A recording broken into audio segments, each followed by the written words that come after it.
Support WrestleTalk! Give us a subscribe. Should Asuka win at WWE TLC? I'm Ollie Davis. This is the other one, Luke Owen. Welcome to the SmackDown review edition of WrestleRamble, which is, of course, sponsored by beer. Head over to beer52.com/WrestleTalk to get your free case of craft beer. UK viewers only. We'll be trying this beauty in the break and getting a little bit drunk in the mid-afternoon. So, this weekend, on Sunday, it's Asuka versus Becky Lynch versus Charlotte in what has become, I think it's taken a whole year, but WWE have properly booked a really, really engaging, on the level of how they treat the men's feuds, women's match. This should be the main event of the show. Oh yeah, definitely. Like, there is nothing else on that card, with the exception of, say, Seth and Dean, that I think is warranted of the main event slot than this match. Well, the Mixed Match Challenge finals decide the Royal Rumble number 30 entrant. Can you imagine that when WWE started Mixed Match Challenge 3 months ago, that our finalists, the whole tournament was built so it would end up being Jinder Mahal and Alicia versus R-Truth and Carmella, with the winners getting that number 30 Rumble spot. You know, all of those massive stars they had in that tournament, and then all the injuries and whatnot. Yeah, but that's not what we're here to talk about. Complete waste of time. We'll do that on a Mixed Match Challenge episode of the WrestleRamble. Well, I suppose we'll talk about never do. We'll talk about it in the predictions, I guess. Yeah. But yeah, this was SmackDown's Go Home episode, the last real bit of WWE TV. I guess you've got 205 Live as and well. Mixed Match Challenge. That happened, yeah, I guess chronologically, nitpicker. You had Raw on Monday, which, you know, was a pretty solid go-home show, I thought. No big cliffhanger angles, but here we had Charlotte versus Asuka as a WrestleMania rematch. They did such a good job of building this up as a big-time main event for this show. And it really felt like a big-time main event for the show as well, and I think that for that, it really, really delivered. So I thought, hands down, it was easily the best thing on this show, in what I thought was, like Raw, a very solid go-home show. I've had quite a few tweets in this morning saying, like, man, if you don't give this show a SmackDown, I'm going to sue you, or something along those lines. And I'm like, that's not how legal works. Well, I was going to say, you better call your lawyers, mate, because it's not getting a SmackDown rating. Solid show, but certainly not a SmackDown show. We'll make our closing arguments at the end to stay in the legal theme. But this Charlotte versus Asuka match, at the end, it was a really good match. Yeah, really good. Becky was out for commentary. No, she wasn't out for commentary. She's just there to sit just and for watch. ringside. Yeah. Asuka had just a direct-to-camera promo earlier on in the night, which was good. It was just like normal Asuka stuff. She did a bit of Japanese at the end. And then Charlotte, I thought, cut a really nicely presented promo right before the match. Like Kayla, was it Kayla? I think it's one of them. It was one of them. Yeah. Interviewed Charlotte as she's in gorilla, which all of the gorilla positions look the same. Well, yeah, because they take the same gorilla position and just move it to the various different locations they're in. I just thought, wow, American stadium backgrounds are homogenous. They all bloody love WWE because that's why they've got pictures on there, like Andre the Giant and whatnot. But Charlotte cuts a really solid promo about breaking streaks and whatnot, and then she goes out for the match, and it felt like a big-time boxing. I like that, because they do it in NXT all the time. If it's like the main event of the show, often they'll do like an interview just before people go out through the curtain. And I really like that. It's like, what are your final words just before we go out and have this match? I think it's a really nice presentation. Yeah, but the actual match, Asuka was just killing it. I really like Charlotte, and Charlotte's a very good person for Asuka to work with, but as the title of this video implies, I thought Asuka was incredible in this match. She has had a really good few weeks since being inserted into this triple threat match at TLC. I think she's had a really, really strong couple of weeks. Just like she kind of feels special again, because they have tried their hardest to kill Asuka off in 2018, but she has come back almost stronger than ever because of that. And I think she's had a really good couple of weeks. I thought she was awesome in this match when she was making her comeback, because Charlotte spent the whole match working her over, more or less. Like, it was back. I disagree. I think it was quite evenly matched. I was just about to correct myself. It was back and forth, and then Charlotte was working her over and targeting the legs. And then Asuka made her comeback. And I thought her comeback was wicked. She was throwing loads of kicks. She was doing that thing where you grab someone's head and then give them loads of small kicks into their head. Thought it was really good. She did your favourite spot where you reverse the figure four, reverse the pressure. It's not... Sure, okay. Well, I mean, it's one of those lies we all buy into as wrestling fans, that somehow transitions the hold onto the other person. It's the same that when you throw someone against the rope, they're going to bounce back. Yeah. But I really liked Asuka's submission game here. And I felt this whole match was really based around submissions, which it should be, really. You've got the Asuka lock, you've got the disarm her, you've got the figure eight. Which is really going to play into a ladder match. Yeah. And kendo sticks. Yeah, well, quite. But I thought Asuka was so good. And I think Asuka, of course, learnt her trade, her craft in Japan. But the Charlotte and Becky's have been brought up with that Sara Del Rey school, who's very into their submissions. That's why a lot of the women's have better looking submissions than the guys these days. Well, I don't know. Shane McMahon had a pretty great triangle on this show. He's the best in the world, though. He's on another level. Well, yeah, can't quite compete with him. But yeah, I really liked Asuka's stuff.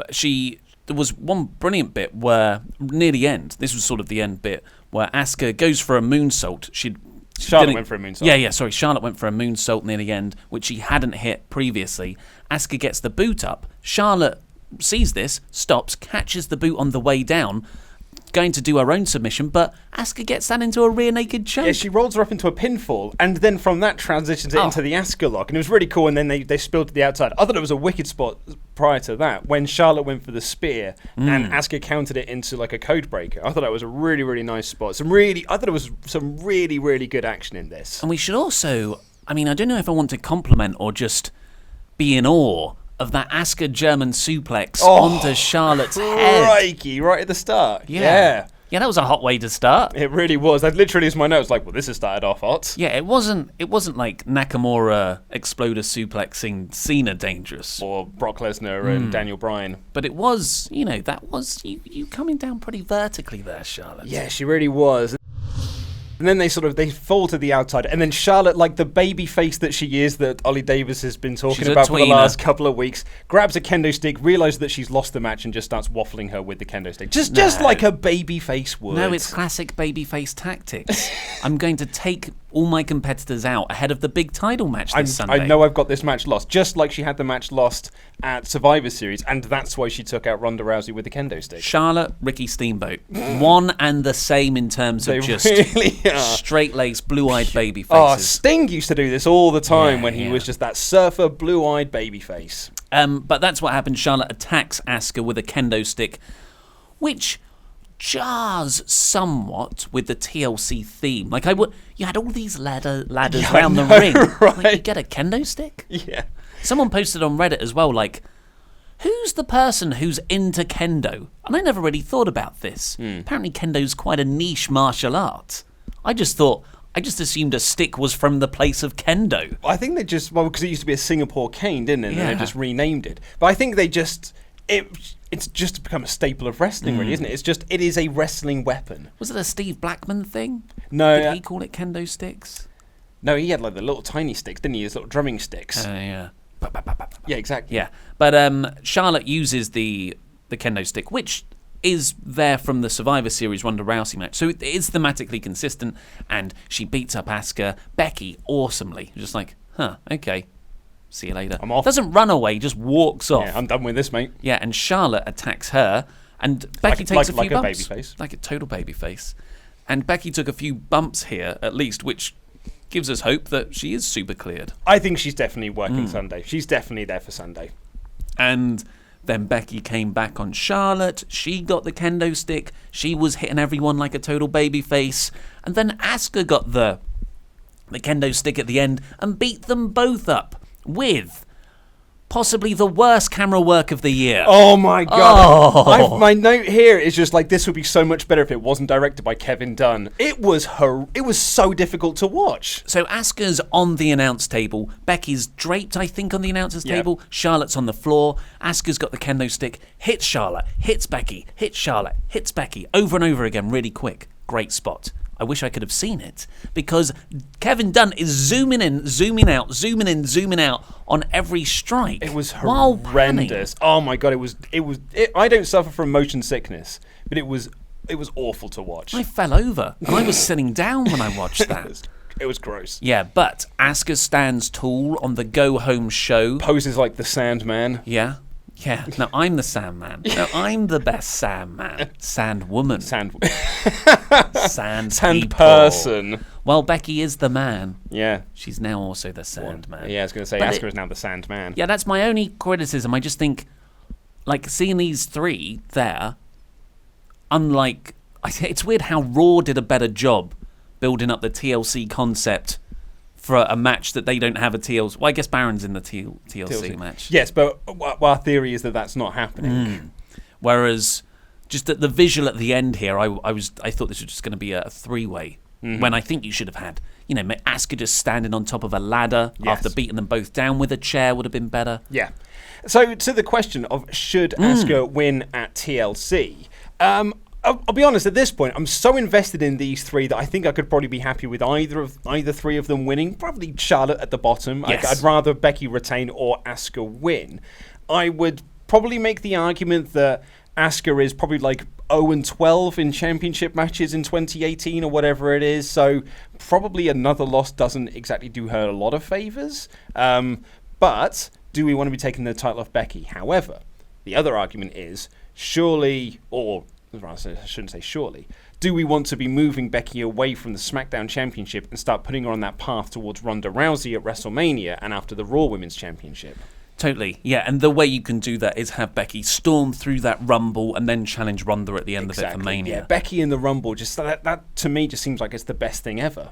It's just, you look at these three, Asuka, Charlotte and Becky. Becky is over and will be for a few months. You could just stop doing everything with Becky. She'll still be over for 3 months, I think. Yeah.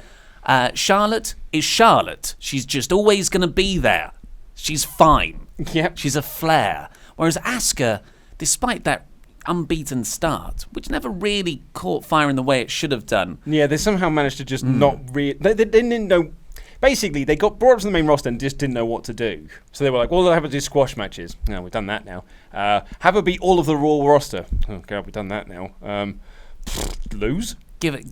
Face someone on SmackDown? Yeah, now lose. Yeah, we'll lose. And then you can lose to Carmella 5 times in a row or whatever it was. Yeah, so I think hated that summertime. I think out of the three, Asuka winning the title has by far the most upside. Look, just looking long term. And then Becky, like, especially if Asuka pins Charlotte. That's the way this should go, I think. You can't do pinning, it's a ladder match. Oh, of course. Yeah. I keep forgetting, because I thought it was a kendo stick match. But yeah, Asuka climbs to the and top. K. Yeah, and maybe Becky and Charlotte cancel each other out. Maybe there's some horsewomen interference. But like, well, Ronnie's going to be on the show. Asuka having the title gives Becky something to do on her own brand. Elevates Asuka, doesn't harm Becky, I don't think, in the slightest. Nope. And it creates a lot more feud opportunities. Yeah, so, yeah. I agree.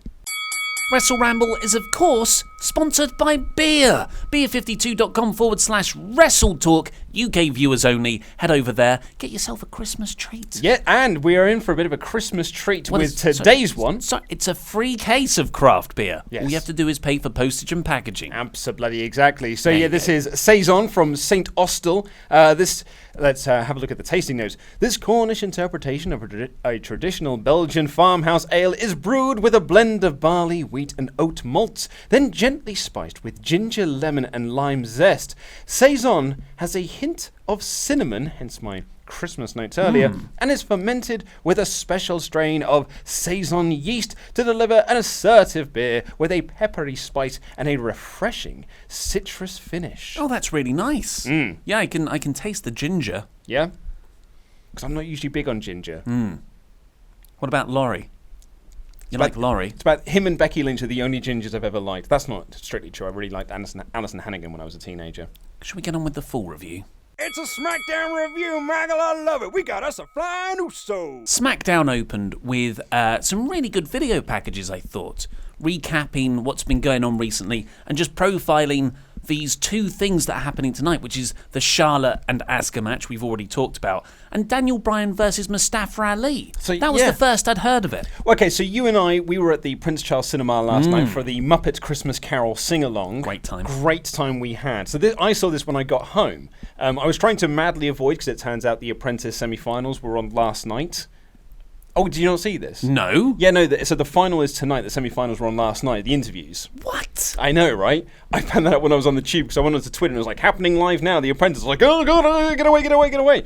But yeah, then I also happened to see that WWE had announced that there was going to be a first-time ever meeting between Daniel Bryan and 205 Live's Mustafa Ali. So here's me, and I think I'm not alone in this because based on the stuff people have been saying on Twitter, everyone was like, God, this is going to be great.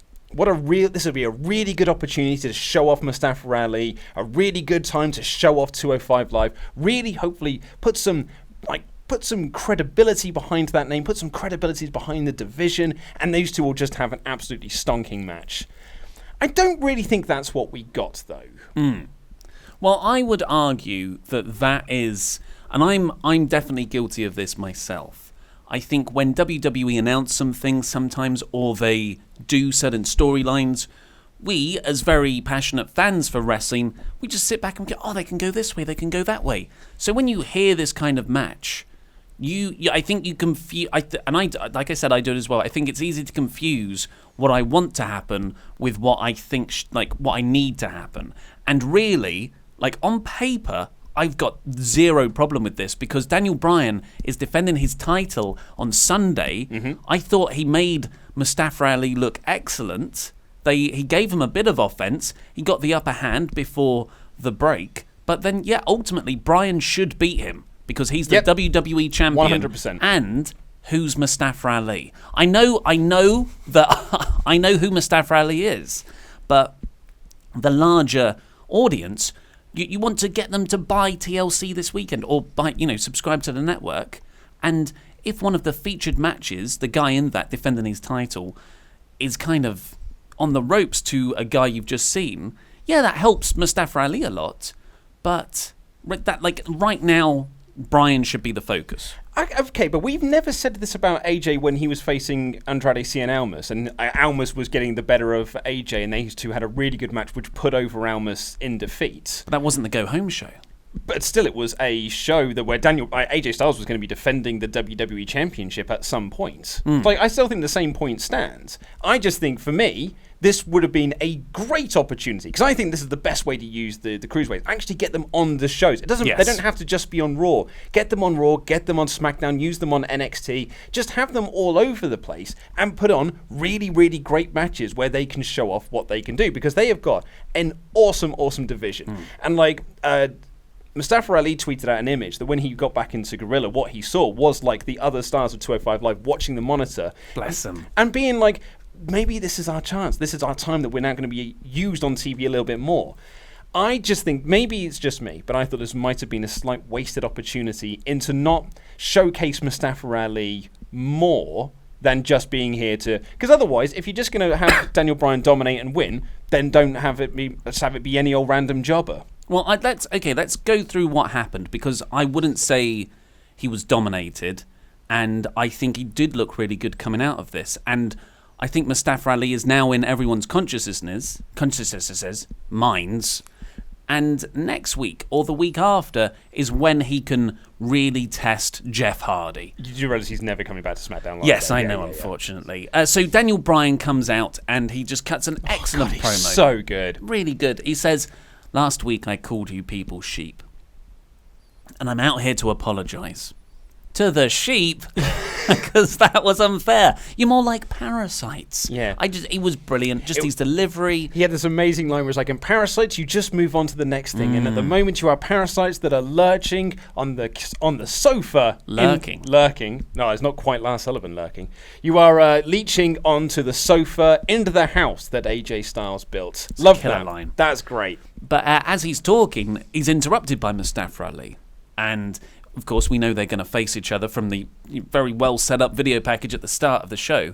And Ali gets in the ring and he says, "I'm Mustafa Ali." And Bryan cuts him off and says, "I know who you are. I know you're the heart of 205 Live. You're an incredible wrestler. But we shouldn't put on a match for these people. These people don't deserve to see this match." Yeah, and what I really liked about this is a classic heel move. Mm-hmm. But usually it's done in a cowardly way. Yeah. No, I know. I mean, these people that you know, be a nasty guy with me, and you get out of it that way because you don't want to wrestle. I don't feel like that was Bryan's motivation. He genuinely believed the fans didn't want. He's happy to wrestle Ali. Yeah, but he's going to win. The fans don't deserve it. Because you're all fickle. You're all fickle and you do not deserve to have this match. But I love this because like Mustafa Ali then sort of turned around and he was like, what happened, man? Me and the other 205 Live boys in the back, we used to look up to you because you were the underdog in a land of giants, yada, yada, yada, all this, that, and the other. And Bryan, and this is a brilliant character trait. If he's getting an argument that suddenly realizes that he's on the wrong side of, he'll just change the conversation to one where he can be on the right side of it. It's just like, let me ask, what car do you drive? Such a douchebag question. So good. And Mustafa Ali says, you know, well, I drive an SUV.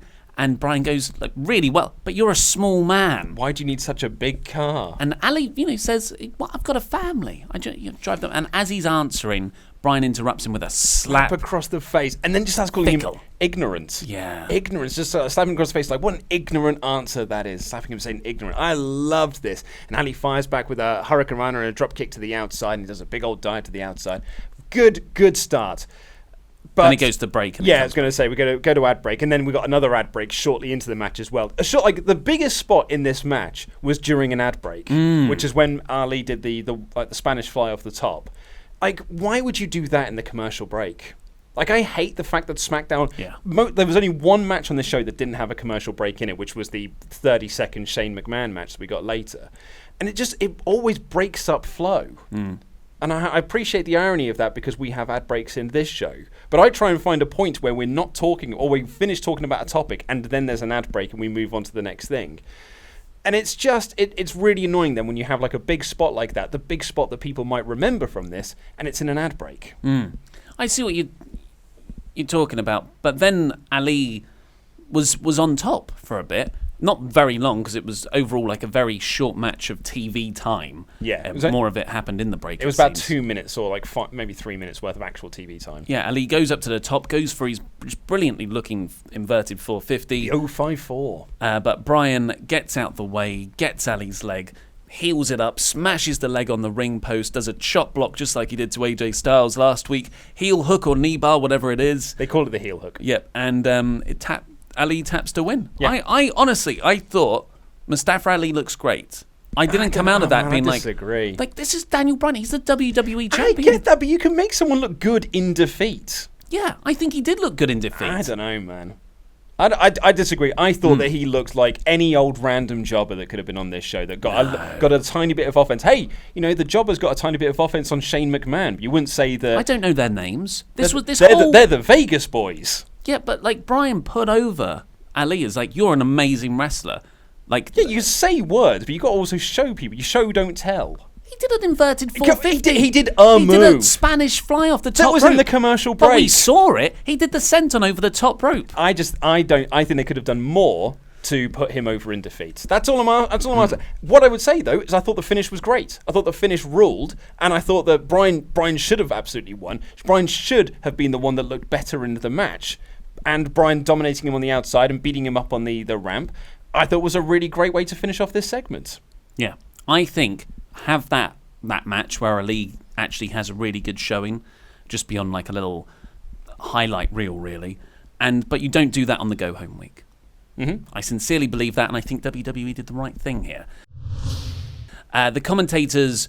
I like this. It cut back to the commentators, and they're saying, well, you know, this Sunday it's going to be Daniel Bryan versus AJ Styles at TLC. About to run down the TLC card. But they get interrupted because Bryan attacks Ali on the ramp. Feels more really chaotic. I like that. It's a nice touch. Do you think that was improvised? No. I think that was always planned. I think they try and make things feel like they do this on SmackDown, try and make things feel slightly more chaotic. It's structured chaos. It's just curious that I always notice this in Daniel Bryan's segments. And I feel like Bryan, if anyone's just going to do what he wants for the benefit of his character, it's Bryan. Like last week where I think in my head, WWE want to close on Bryan on the table. That's their closing visual from last week. But he didn't. He ran in and started beating up AJ again. No, I think that this is all structured. Okay. I think so. Oh, anyway. we're disagreeing. We're today. disagreeing, yeah. And then they ran down the TLC card where they announced the chairs match between Randy Orton and Rey Mysterio that we sort of theorised. Well, we theorised a couple of weeks ago when Randy was attacking him with a chair. So it's going to be TLCG then? Yes, TLCG K with the kendo stick as well. Tables, ladders, chairs, guitars, and kendo sticks. Oh my. Oh my. Now, this next thing. I was going to say, I'm going to pass this across to you because you were the one who you were very much in the, I've booked something better in my head already. I think this is going to be awesome based on what we saw last year. They announced last week there was going to be a rap battle between New Day, The Bar, and the Usos. What we actually got was the New Day hosting a rap battle between The Bar and the Usos.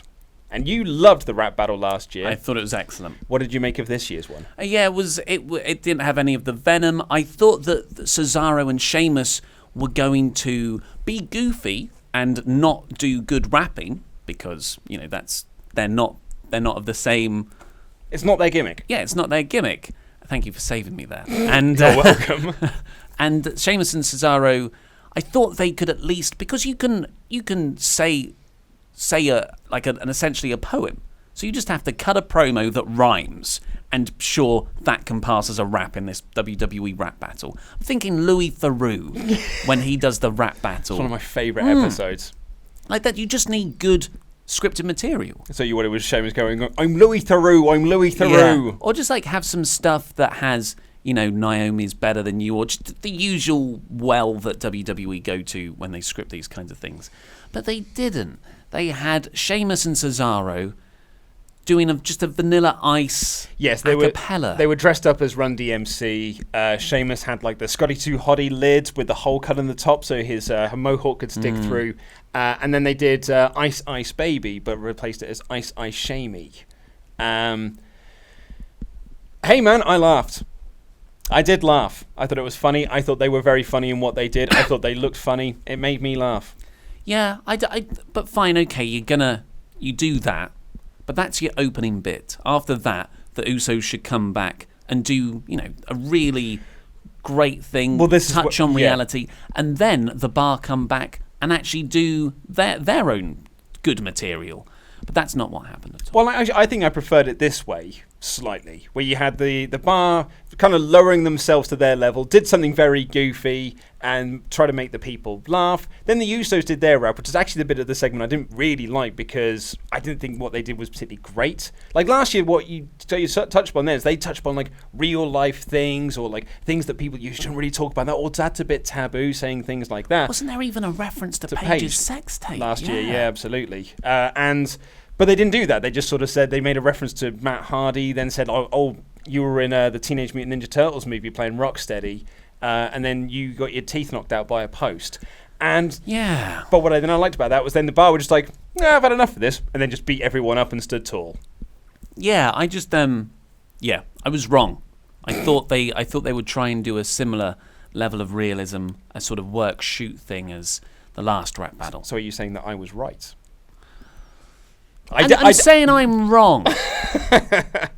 I don't know if that necessarily means you win. It was not as good as last year's. Then we got an Asuka video promo. She's going to win the title on Sunday, and she'll beat up Charlotte tonight. Yes. Most of the promos on this show are, I'm going to win the title on Sunday. Short and sweet. Short and sweet, That's what man. you need. Absolutely. We don't need 15-minute Nia Jax semi-yelling in-ring promos. Talking to our hands. Yeah, just 30 seconds in there. Yep.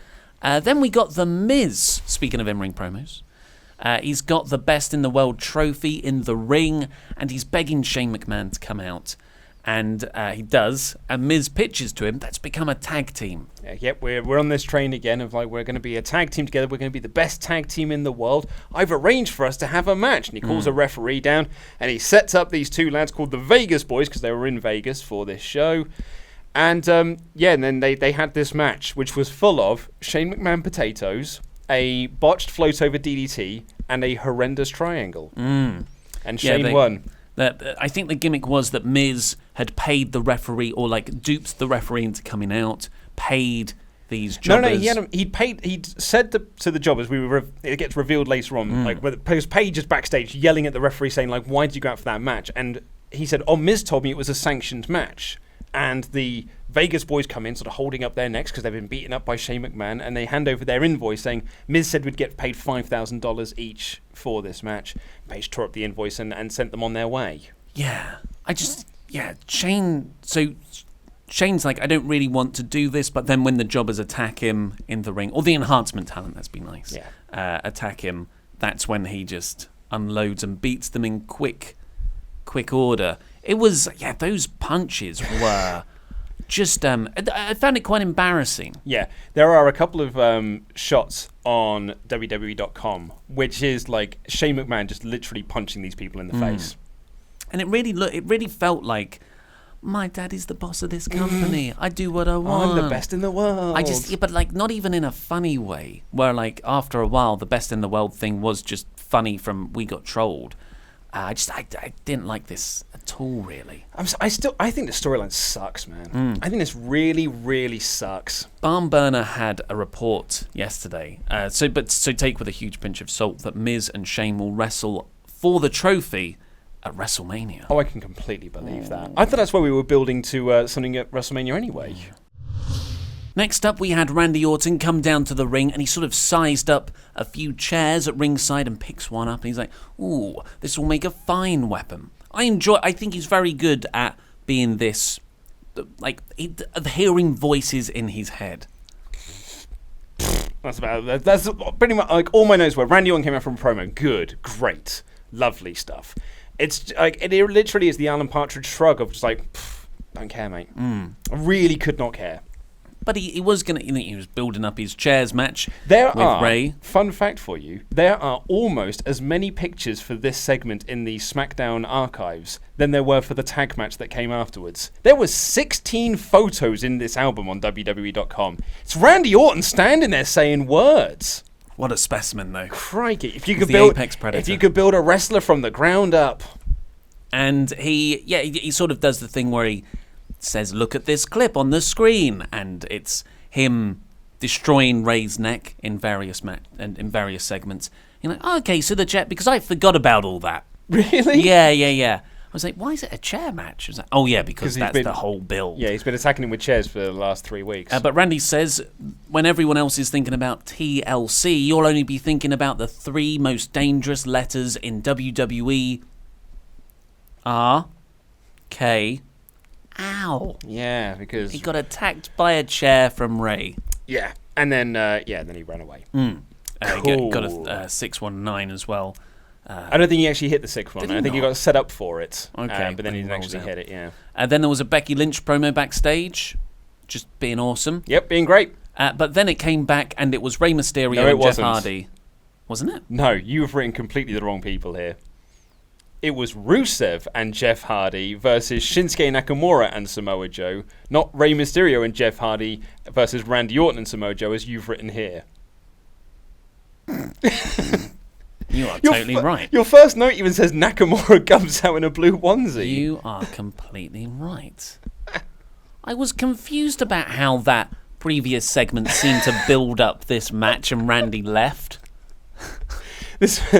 Clearly this match had such an impact on you that the people involved in the finish weren't even mentioned in your notes. I think I must have written down, because I write down the segment titles first and then I do my notes. Yeah. So I was just like, well, I assume it's going to be this now.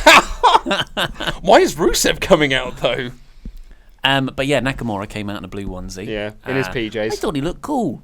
And he did a bit more of his old entrance. And I just thought, man, what an entrance that was. Yeah, I know. I miss good. Well, we said this when we did our Patreon review of NXT TakeOver Toronto. They're like, man, I missed that babyface Nakamura of everyone singing along with the entrance theme. God, it was awesome. It's difficult because I really like that, but I prefer heel Nakamura. Yeah, well, if he gets on TV at the very least. Still, I mean, I guess he's sort of got a storyline now.